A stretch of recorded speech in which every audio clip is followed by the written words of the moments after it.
하지 않아도 좀 친한 척 하시면서 감사합니다. 우리 이 시간 제가 기도하고 우리 수요 예배 시작하겠습니다. 하나님 감사합니다. 오늘도 귀한 날 하나님 앞에 예배 드릴 수 있는 이 날을 허락하여 주심에 감사합니다. 하나님, 우리의 목소리로 또 우리의 영으로 하나님 앞에 찬양과 경배를 올려드립니다. 성령 하나님, 이곳에 임재하여 주시옵소서. 우리의 예배를 받으시고 우리의 찬양을 받아 주시옵소서.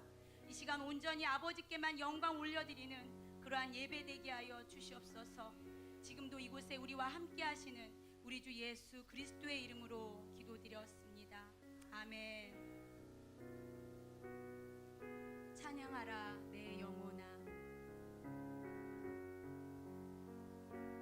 찬양하라 내 영혼아, 찬양하라 내 영혼아, 내 속에 있는 것들아 다 찬양하라. 찬양하라 내 영혼아, 찬양하라 내 영혼아,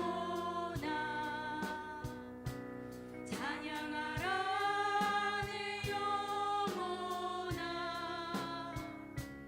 내 속에 있는 것들아 다 찬양하라 내 영혼아, 찬양하라 내 영혼아, 찬양하라 내 영혼아, 내 속에 있는 것들아 다 찬양. 경배하라 내 영혼아, 경배하라 내 영혼아, 경배하라 내 영혼아, 내 속에 있는 것들아 다 경배하라 내 영혼아, 경배하라 내 영혼아, 경배하라 내 영혼아, 내 속에 있는 것들아 다 찬양하라 내 영혼아, 찬양하라 내 영혼아, 찬양하라 내 영혼아, 내 속에 있는 것들아 다 찬양하라, 찬양하라 내 영혼아, 찬양하라 내 영혼아, 내 속에 있는 것들아 다 찬양. 기뻐하라 내 영혼아, 기뻐하라 내 영혼아, 기뻐하라 내 영혼아, 내 속에 있는 것들아 다 기뻐하라. 하나님, 이 시간 우리의 마음 문이 열어지기를 원합니다. 우리의 영이 하나님만을 찬양하기를 원합니다. 하나님, 하늘 문을 열어주시고 우리의 심령을 뜨겁게 하여 주시옵소서. 주여, 일창하시고 기도하시겠습니다. 주여, 주여. 하나님, 예배 가운데 임하여 주시옵소서. 아버지, 예배 가운데 임하여 주시옵소서. 우리의 갇혀진 심령이 열어지게 하여 주시옵소서. 어둠의 영들이 예수를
박수 올려드리겠습니다.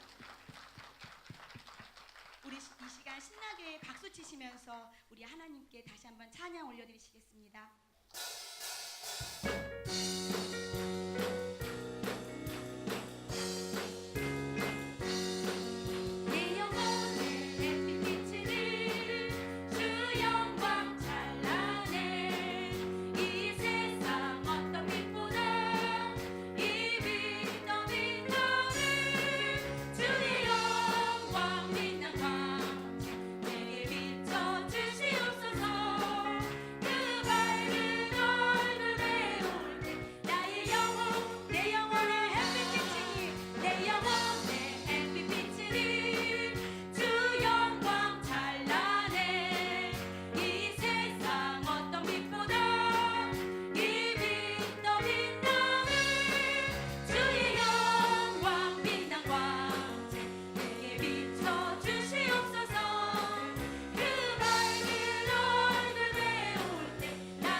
이어서 한 번 더 하나님 앞에 기도드리기 원합니다.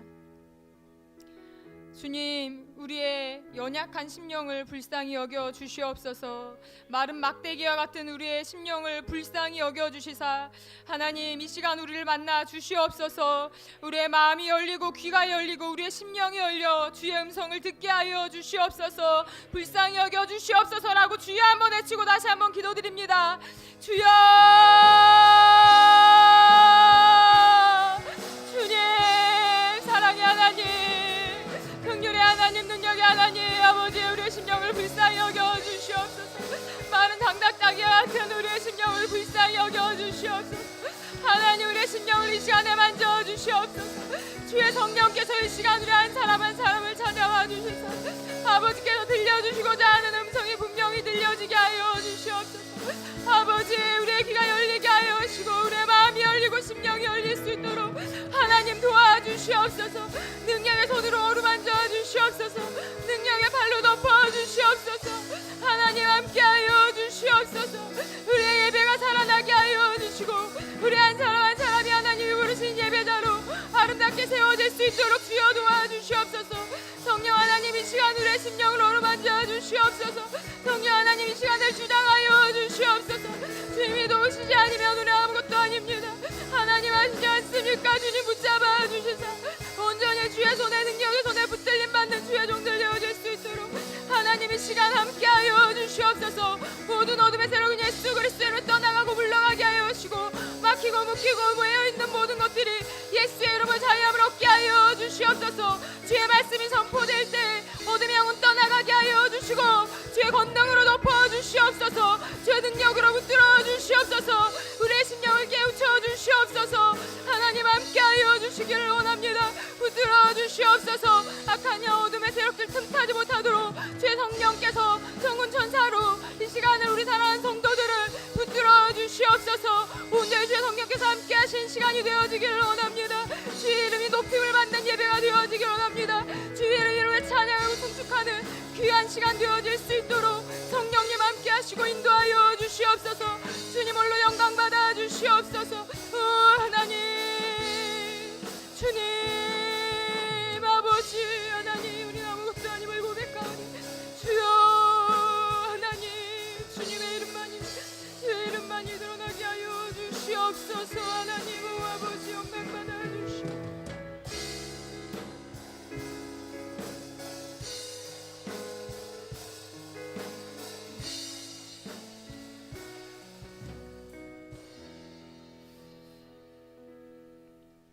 사랑의 하나님, 이 시간 온전히 주님의 이름이 높임을 받으시기를 원합니다. 우리의 예배를 통하여서 주님 더욱 높임 받으시기를 원합니다. 아름다운 예배자, 준비된 예배자 되게 하여 주시고 하나님 마음에 합한 예배 드리게 하여 주시옵소서. 감사드리며 살아계신 예수님의 이름으로 기도드립니다. 아멘.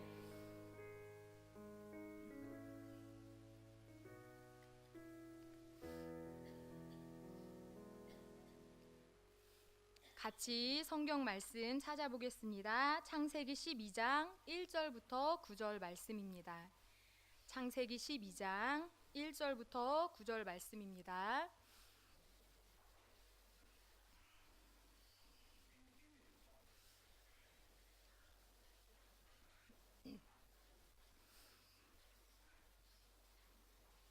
창세기 12장 1절부터 9절 말씀 한 절씩 교독하도록 하겠습니다. 여호와께서 아브람에게 이르시되 너는 너의 고향과 친척과 아버지의 집을 떠나 내가 내게 보여줄 땅으로 가라.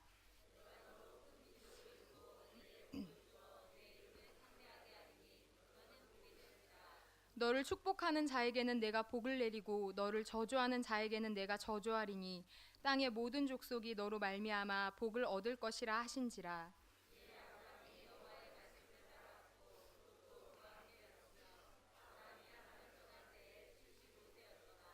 아브람이 그의 아내 사레와 조카 롯과 하란에서 모은 모든 소유와 얻은 사람들을 이끌고 가나안 땅으로 가려고 떠나서 마침내 가나안 땅에 들어갔더라.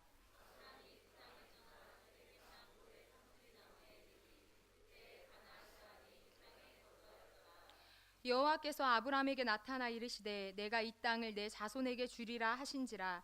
자기에게 나타내신 여호와께 그가 그곳에서 제단을 쌓고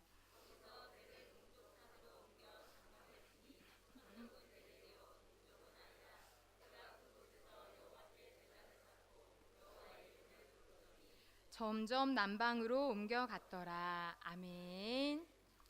오늘 말씀의 제목은 하나님이 찾으시는 예배자입니다. 지혜는 분별력입니다. 가장 소중한 것이 무엇인지를 아는 분별력이지요. 창세기 4장에 나오는 가인은 하나님 앞에 나아갈 때 가장 소중한 것이 무엇인지를 분별하지 못했습니다. 하나님이 가장 소중히 여기시는 예배를 소홀히 했습니다. 하나님께 드리는 예물에 정성을 담지 않았습니다. 하나님의 뜻을 담지 않은 거죠. 반면에 동생 아벨은 하나님이 소중히 여기시는 것을 소중히 여겼습니다. 하나님이 소중히 여기시는 예배자의 믿음과 예물을 소중히 여겼습니다. 아벨은 분별력이 탁월했습니다. 아벨은 분별력이 있었기 때문에 탁월한 선택을 할 수 있었습니다. 분별력이 중요한 이유는 분별력을 통해 올바른 선택을 할 수 있기 때문입니다. 인생은 선택이죠. 선택의 출발은 작지만 그 결과는 참으로 큽니다. 가인의 잘못된 선택은 그 자신의 생애만 비극으로 만드는 것이 아니라 그 후손들까지 비극적인 삶을 살게 했습니다. 가인과는 대조적으로 아벨은 올바른 선택을 함으로써 영원한 상급을 얻게 됩니다. 하나님은 아벨을 칭찬하시고 그가 드린 예물을 증거하셨습니다. 예수님도 아벨의 피를 의인의 피다라고 말씀하셨죠. 히브리서 11장은 믿음장입니다. 이 믿음의 장에 나오는 믿음의 조상 중 첫 번째 인물이 바로 아벨입니다. 아벨의 믿음은 경배하는 믿음이었습니다. 그렇다면 어떻게 아벨처럼 탁월한 선택을 할 수 있는 지혜로운 사람이 될 수 있을까요? 그것은 무엇보다 근원부터 살피는 것입니다. 지혜는 근원부터 살피는 행동입니다. 하나님을 기쁘시게 하는 예배자가 되기 위해 우리 또한 근원부터 살펴보아야 합니다. 모든 것은 근원이 중요하죠. 예배 또한 마찬가지입니다. 우리는 예배의 근원을 살펴가며 하나님을 기쁘시게 하는 예배자의 길을 걸어가야 합니다. 우리는 아벨에서 시작된 예배가 어떻게 발전되고 전개되었는지를 살펴볼 것입니다. 아벨에서 시작된 예배는 셋으로 연결이 됩니다. 그리고 셋의 아들 에노스로 연결이 됩니다. 창세기 4장 25절부터 26절입니다. 아담이 다시 자기 아내와 동침하매 그가 아들을 낳아 그의 이름을 셋이라 하였으니 이는 하나님이 내게 가인이 죽인 아벨 대신에 다른 씨를 주셨다 함이며 셋도 아들을 낳고 그의 이름을 에노스라 하였으며 그때 사람들이 비로소 여호와의 이름을 불렀더라. 여기서 인간이 두 계보로 나누어지는 것을 볼 수 있습니다. 얼마 전에 목사님께서도 이 설교를 하셨습니다. 아벨의 계보와 가인의 계보, 아벨의 후예와 가인의 후예이지요. 하나님의 관심은 아벨의 후예입니다. 가인의 후예는 포악하고 하나님을 진정으로 예배하지 않았습니다. 하나님이 선택하신 예배자는 아벨이었고 아벨의 후예였습니다. 하나님은 아담과 하와에게 죽은 아벨 대신 셋을 주셨고 그 셋의 아들 에노스를 주셨습니다. 그리고 그 에노스가 드디어 하나님의 이름을 부릅니다. 아벨에서 시작된 예배가 에노스에 와서 점점 발전하고 있습니다. 바로 여호와의 이름을 부른 것입니다. 예배는 결국 누구의 이름을 드러내느냐에 따라 결정이 됩니다. 에노스의 뒤를 이어 여호와의 이름을 부른 사람은 오늘 이야기의 주인공이 될 아브라함입니다. 오늘 본문인 창세기 12장 7절부터 8절 다시 한번 같이 읽어보도록 하겠습니다. 여호와께서 아브라함에게 나타나 이르시되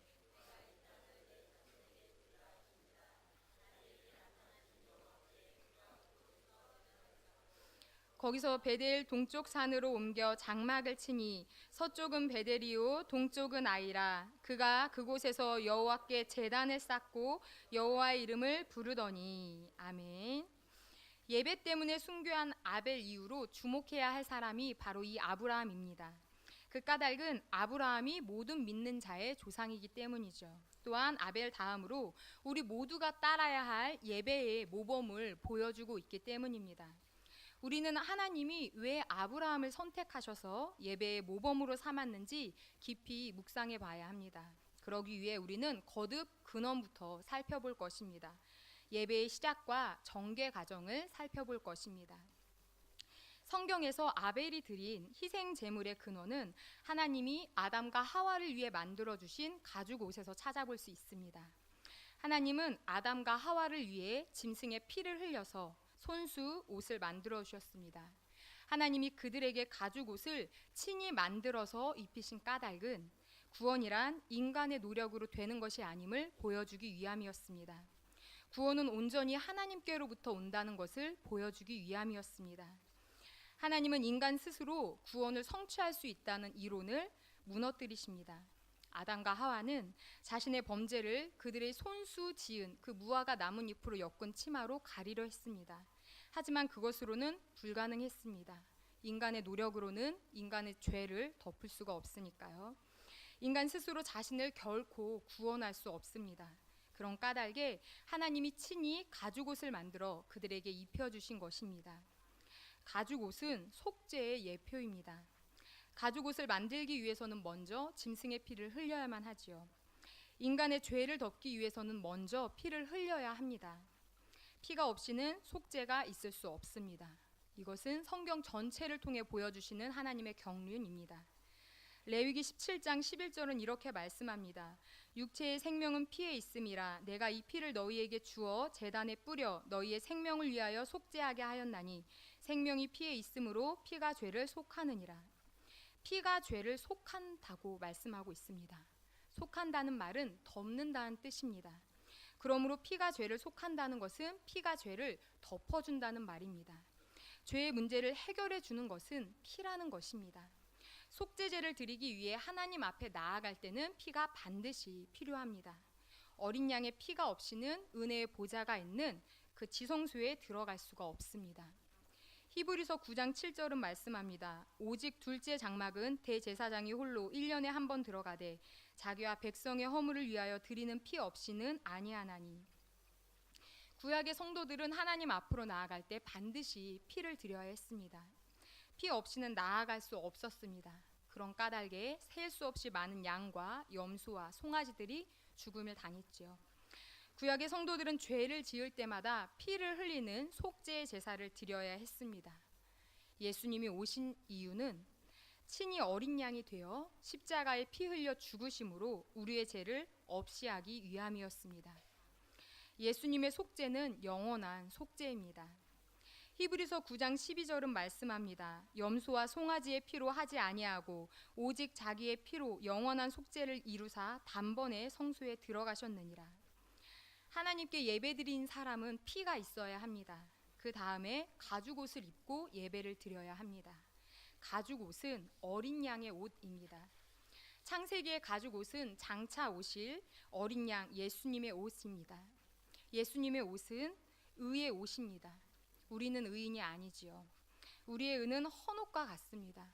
우리는 모두 죄인입니다. 성경은 의인은 없나니 하나도 없다라고 말씀하고 있습니다. 그런 까닭에 죄인인 우리는 의로우신 하나님 앞에 설 수가 없습니다. 설 수 있는 길이 있다면 의로우신 분의 옷을 입고 서는 것입니다. 의로우신 분의 의를 힘입어 하나님 앞에 나아가는 것입니다.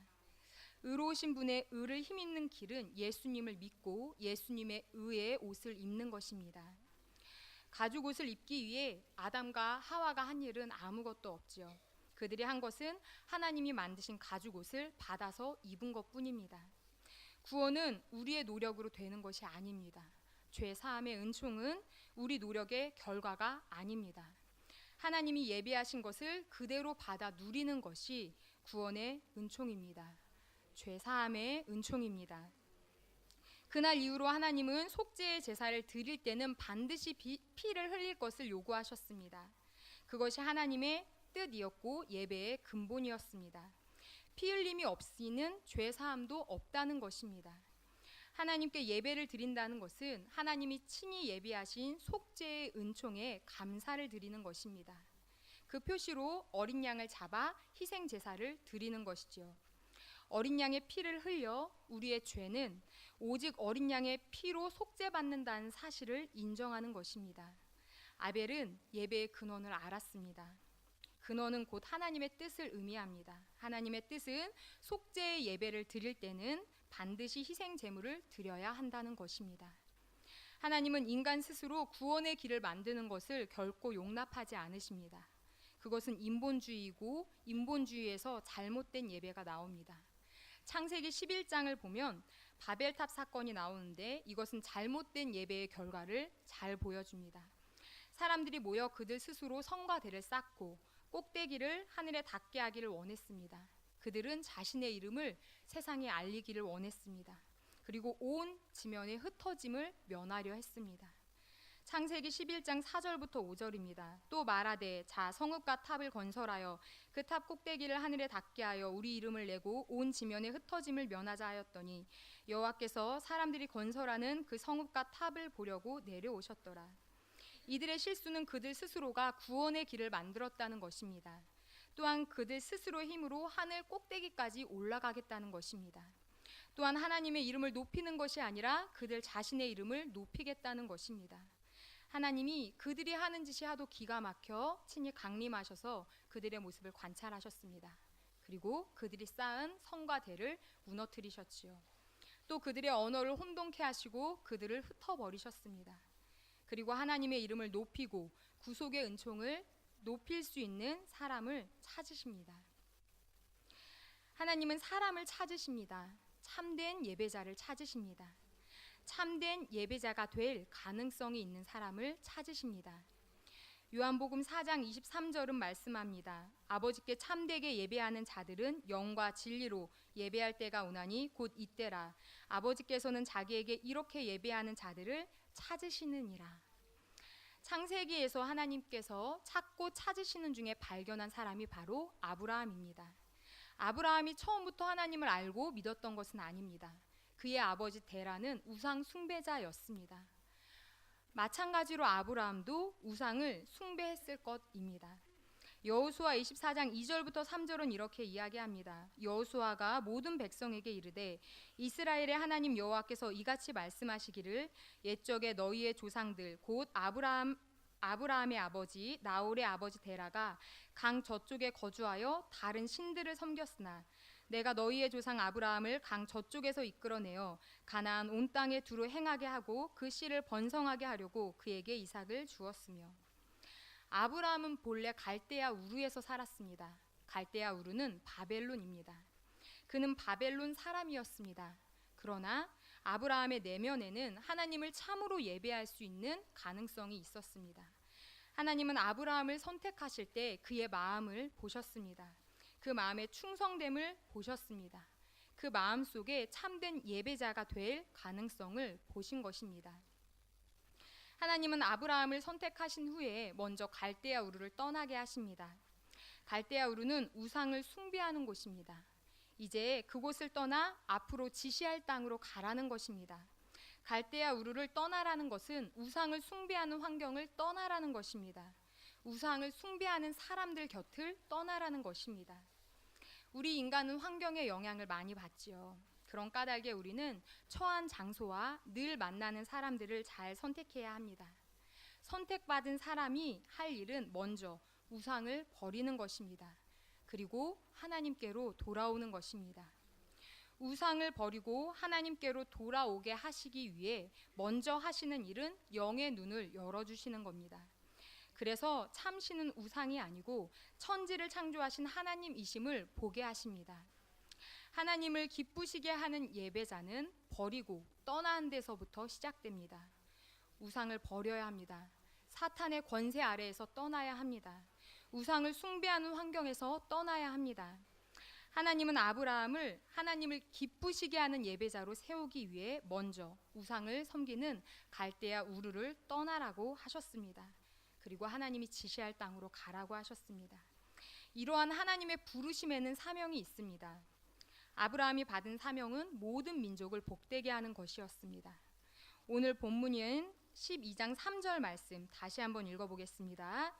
너를 축복하는 자에게는 내가 복을 내리고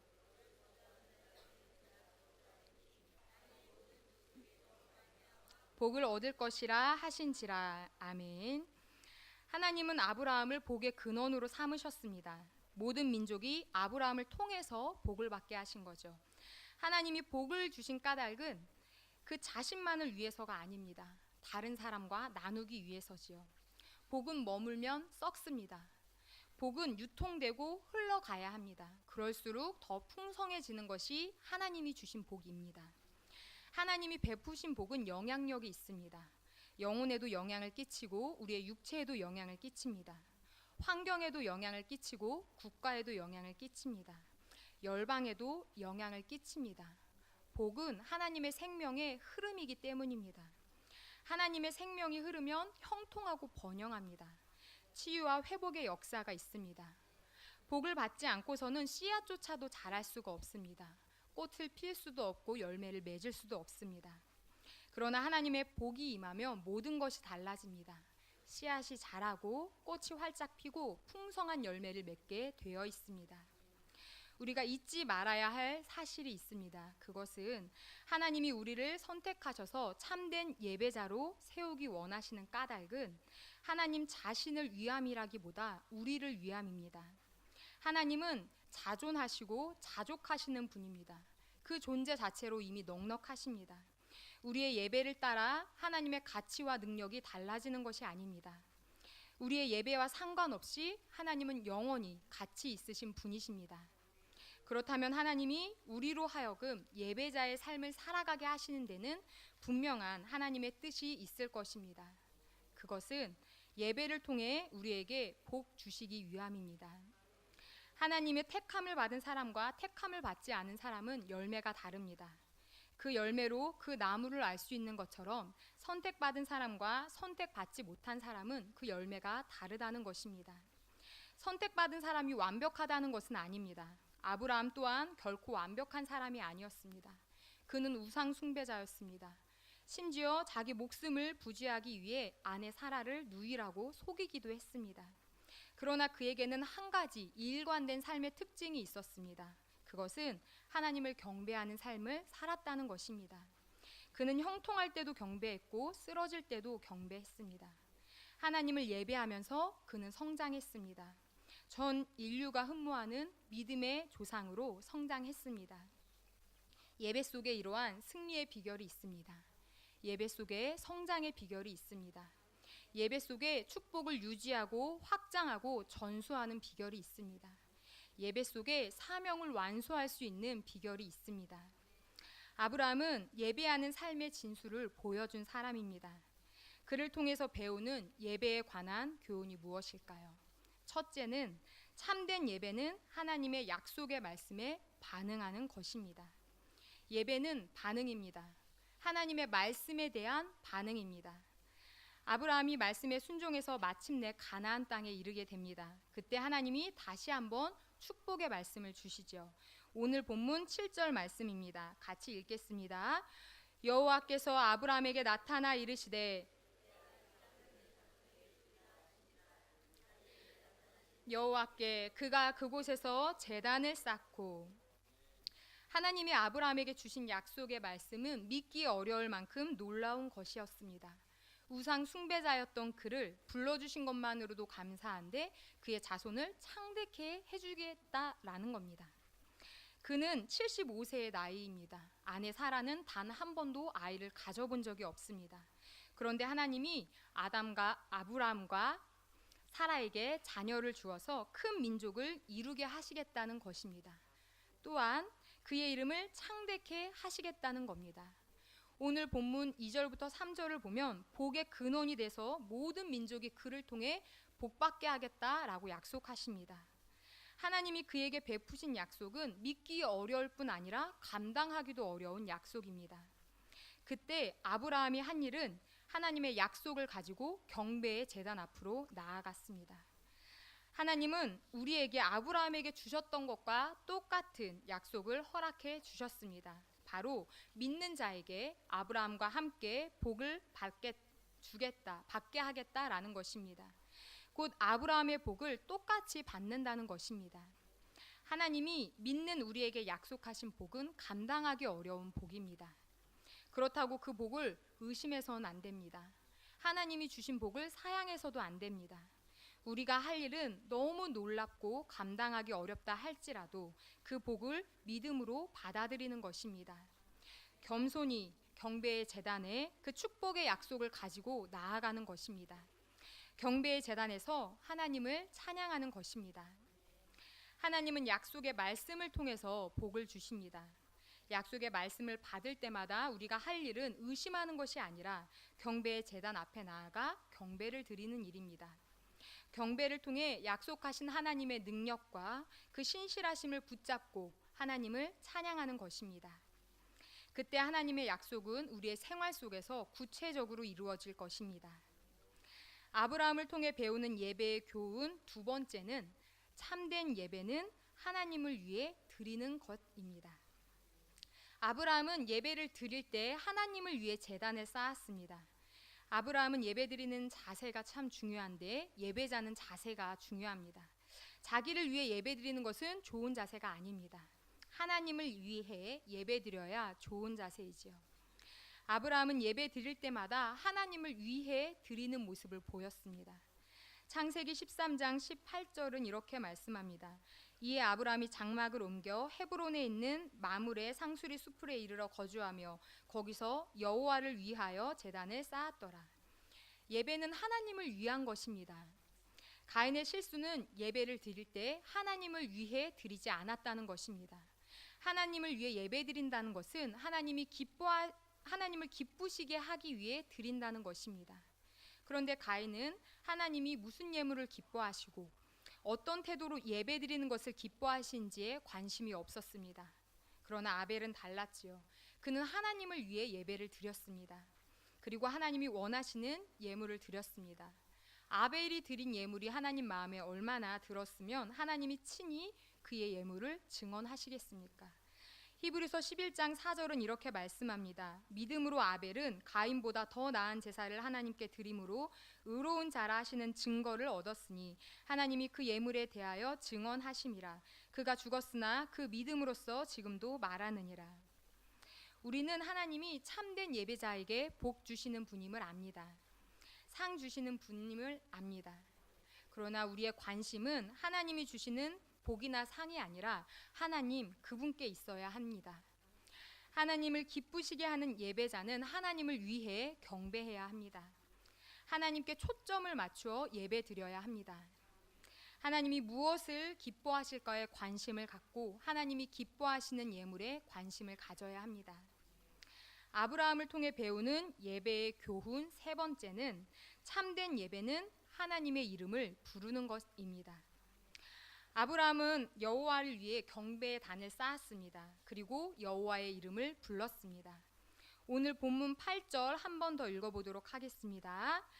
거기서 베델 동쪽 산으로 옮겨 장막을 치니 서쪽은 베델이요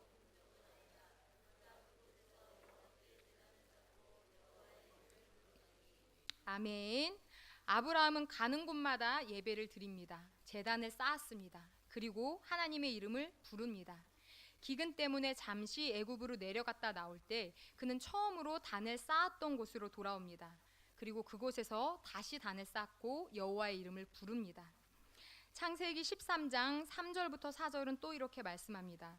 그가 네게부에서부터 길을 떠나 베델에 이르며 베델과 아이 사이 곧 전에 장막 쳤던 곳에 이르니 그가 처음으로 제단을 쌓은 곳이라.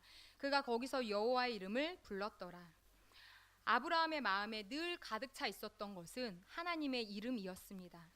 그는 가는 곳마다 하나님의 이름을 불렀습니다. 창세기 21장 33절은 또 이렇게 말씀합니다. 아브라함은 부엘세바에 에살 나무를 심고 거기서 영원하신 여호와의 이름을 불렀으며. 하나님이 아브라함을 사랑하실 수밖에 없습니다. 그토록 하나님으로 가득 찬 아브라함, 하나님의 이름으로 충만해져 있는 아브라함에게 복을 주실 수밖에 없습니다. 하나님은 이름에 관심이 많으십니다. 하나님의 이름뿐 아니라 우리의 이름에도 관심이 많으십니다. 그래서 하나님은 아브라함의 이름을 창대케 해주겠다 약속하셨습니다. 그런데 우리가 기억해야 할 사실이 있습니다. 하나님은 인간 스스로가 자기 이름을 내는 것은 싫어하신다는 겁니다. 하나님이 바벨탑을 무너뜨리신 까닭은 인간 스스로가 자기의 이름을 드러내길 원했기 때문입니다. 바벨탑을 세우고 있던 사람들의 그 마음 속에는 하나님의 이름이 없었습니다. 바벨탑을 쌓았던 사람들의 문제는 그들 스스로가 자신의 이름을 내고 그들 스스로를 예배했던 것입니다. 하나님은 그런 사람들을 싫어하십니다. 그래서 하나님의 이름을 높일 수 있는 사람을 찾고 찾으십니다. 그 사람이 바로 아브라함이었습니다. 아브라함은 하나님의 이름에 관심이 많았습니다. 오직 하나님의 이름을 높이길 원했습니다. 하나님은 하나님의 이름을 높이길 원했던 아브라함의 이름을 높여주기로 작정하셨습니다. 그의 이름을 창대케 하기로 작정하셨습니다. 지혜로운 사람은 하나님의 이름을 부르는 사람입니다. 하나님의 이름을 높이는 사람입니다. 하나님의 이름을 온 천하에 알리는 사람입니다. 기억하십시오. 우리가 하나님의 이름을 드러내고 하나님을 영화롭게 할 때 하나님은 우리를 영화롭게 해주시는 분이십니다. 하나님의 이름을 부르기 위해서는 하나님의 이름을 알아야 하지요. 아브라함은 하나님의 이름을 알았습니다. 조금 더 정확하게 말하자면 하나님의 이름을 배웠습니다. 경배를 드리면서 하나님의 이름을 부를 때 하나님은 그에게 하나님의 이름의 신비를 드러내 주셨습니다. 하나님의 이름에 놀라운 능력이 있습니다. 하나님의 이름에 구원의 능력이 있습니다. 인간의 이름으로는 어느 누구도 구원받을 수 없습니다. 오직 주의 이름을 부름으로 구원받을 수 있습니다. 예수님의 이름을 통하지 않고는 구원을 얻을 수 없습니다. 사도행전 4장 12절은 말씀합니다. 다른 이로서는 구원을 얻을 수 없나니 천하 사람 중에 구원을 받을 만한 다른 이름을 우리에게 주신 일이 없느니라. 예수님의 이름이 구원의 길입니다. 천국 가는 길입니다. 하나님의 이름이 천국의 열쇠입니다. 하나님의 이름은 예배의 핵심입니다. 우리는 모일 때마다 하나님의 이름을 찬양해야 합니다. 그때 하나님이 임재하십니다. 하나님의 영광이 드러나는 것입니다. 하나님의 이름 속에 감추어진 비밀을 드러내어 주십니다. 하나님은 주의 이름을 부르는 자를 높여주시겠다 약속하셨습니다.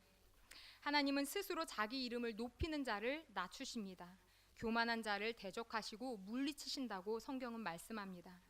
반면에 자기의 이름을 감추고 하나님의 이름을 높이는 자를 높여주겠다 약속하셨습니다.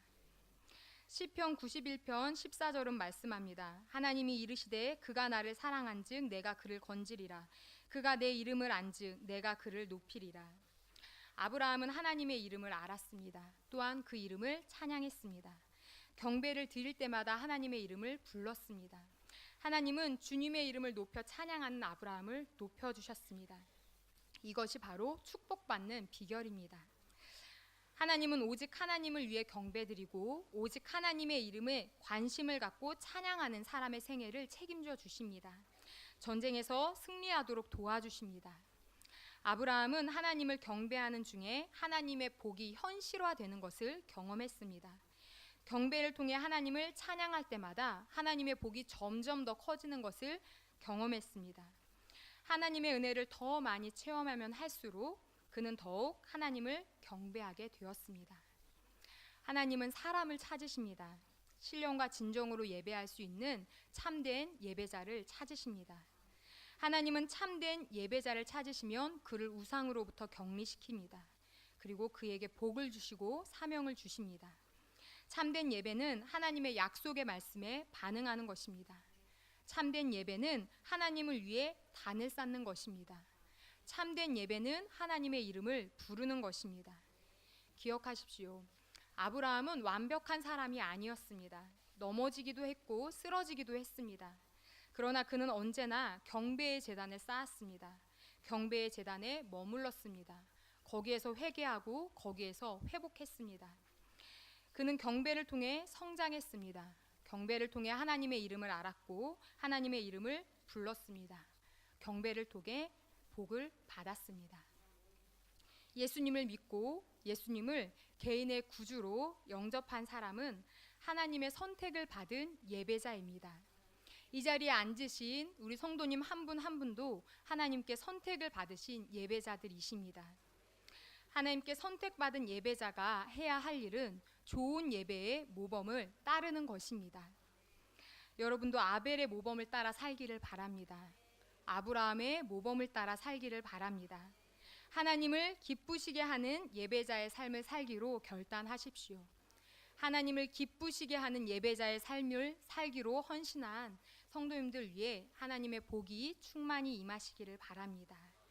우리 이 시간 함께 찬양 드리겠습니다.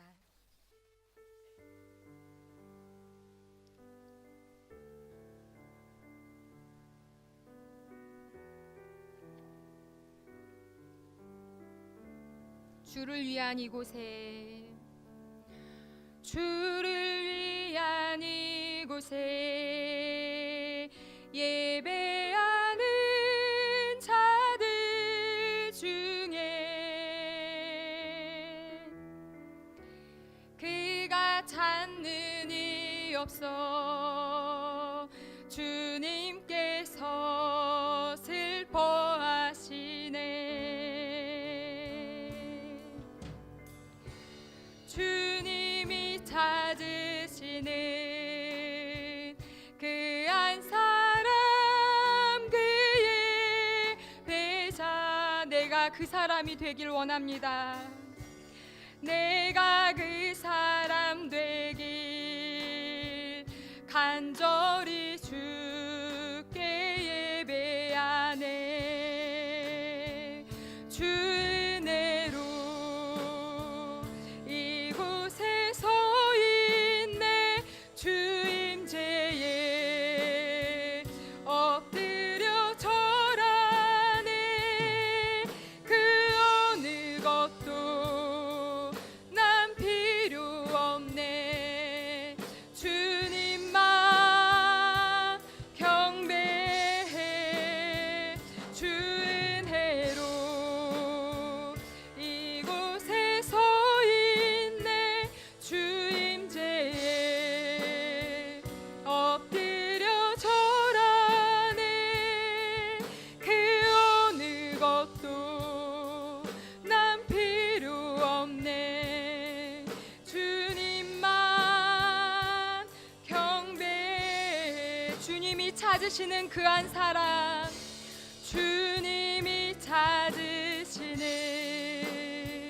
그 한 사람, 그의 배자. 내가 그 사람 되길, 내가 그 사람 되길 간절히 주께 예배하네. 주 은혜로 이곳에 있습니다. 이곳에 서 있네. 주 임재에 엎드려 절하네. 그 어느 것도 난 필요 없네. 주님만 경배해. 주 은혜로 이곳에 서 있네. 주 임재에 엎드려 절하네. 그 어느 것도 난 필요 없네. 주님만 경배해. 아멘. 우리도 아브라함처럼 넘어지고 쓰러질 때가 참으로 많습니다. 하지만 아브라함처럼 그럼에도 불구하고 경배의 제단 앞에 나아가고 그곳에서 우리는 회복의 은총을 누려야만 합니다.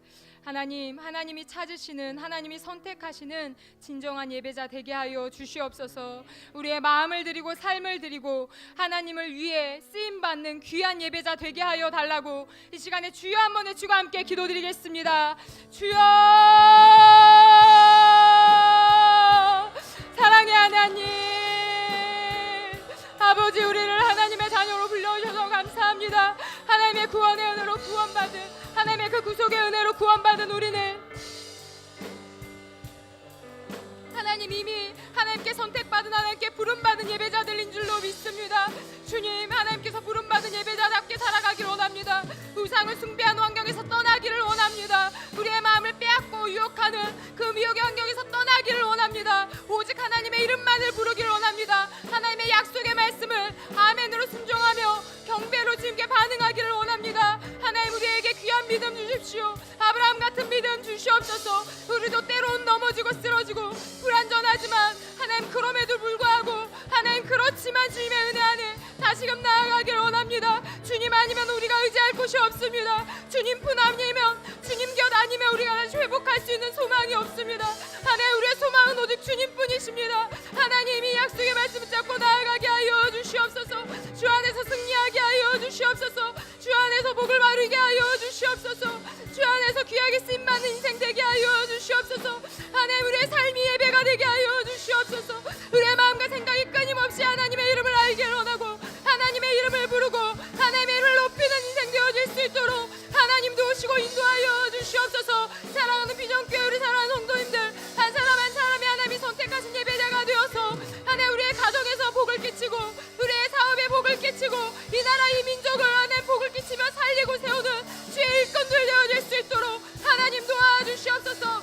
능력의 주님 붙잡습니다. 성령의 주님 붙잡습니다. 주님 함께하여 주시사 하나님, 우리가 이 나라의 민족을 세우는 주님 앞에 아름답게 쓰임받는 예배자들 되어질 수 있도록 하나님 도와주시옵소서. 하나님을 기쁘시게 하는 예배자로 살아가기로 결단하게 하여 주시옵소서. 하나님, 우리의 마음을 새롭게 하여 주시옵소서. 하나님이 주신 그 약속의 말씀을 붙들게 하여 주시옵소서. 더 이상 의시하며 주저하는 하나님 그런 모습으로 나약하게 살아가지 아니하기를 원합니다. 주 앞에 담대하게 믿음으로 나아가기를 원하오니 이 시간 우리의 마음을 새롭게 하여 주시고 믿음을 새롭게 하여 주시며 하나님이 주신 그 약속을 제 마음으로 붙잡게 하여 주시옵소서. 주의 성령께서 함께 하여 주시옵소서. 보혈의 능력으로 덮어 주시옵소서. 어두운 권세 방해하는 모든 악한 마귀들은 예수 그리스도로 떠나가고 물러가게 하여 주시고 오직 예배의 자리 가운데 회복되어지고 새롭게 되어지는 은혜를 날마다 경험할 수 있도록 축복하여 주시옵소서. 우리의 예배가 살아나고 회복되어지고 주님의 이름을 높이고 주님을 경배하는 귀한 예배 되어지기를 원합니다. 모일 때마다 주님의 이름을 높이는 아름다운 거룩한 공동체 되어지기를 원하오니 주여 축복하여 주시며 하나님 함께하여 주시옵소서. 주님 감사합니다. 우리의 입술의 고백을 들으신 주님, 우리를 통해 역사하여 주시옵소서. 하나님의 교회를 사용하여 주시옵소서.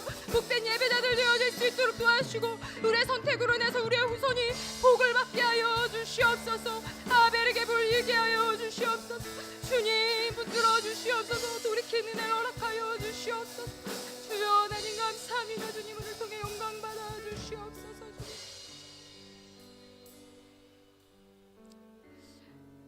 사랑의 하나님, 참으로 감사합니다. 예수 그리스도를 개인의 구주로 모시게 하여 주셔서 감사합니다. 우리를 위해 피 흘려주신 그 구원의 은총에 감사드립니다. 우리 또한 아브라함처럼 하나님께서 선택하신 예배자가 되게 하여 주시니 감사합니다.